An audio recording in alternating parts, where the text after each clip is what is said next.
Ako nga po pala si Glacy Abergas Lorenzo, 42 years old, nakatira sa Saog, Marilao, Bulacan. Minsan, ginagawa sa atin ng Lord na dalhin tayo sa isang sitwasyon na wala na tayong pwedeng takbuhan kundi siya lang. I ask God, wala na bang purpose ang buhay ko? Pagka may tanong, may sagot. May nag-introduce sa akin ng barley at sa pamamagitan ng pag-inom ko nito, nakatulong ito sa pag-recover ng lahat ng sakit ko. Kaya nagkaroon ako ng mas maraming time, una sa paghahanap buhay para matupad yung pangarap ko. At ngayon, mas marami pa akong time para sa mga anak ko. At dito ko rin nakita na pwede ko mabigyan ng magandang kinabukasan ang aking mga anak. Ang isa pang maganda na naitulong sa akin ni Sante, una, wala na akong utang.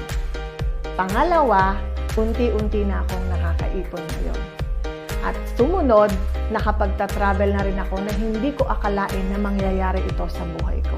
Ang isang nagustuhan ko dito sa Sunday Barley is yung mission to help people live better lives, which is yun na yun, ginagawa ko ngayon. Masarap tumulong sa kapwa mo. Una, masolusyonan yung problema nila sa health and then the wealth.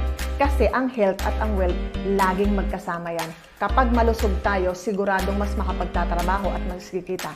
Kapag may sakit tayo, sigurado, ubos anuman ang naitatabi natin. Maraming salamat sa mga mentor at maraming salamat una sa taas. To God be the glory.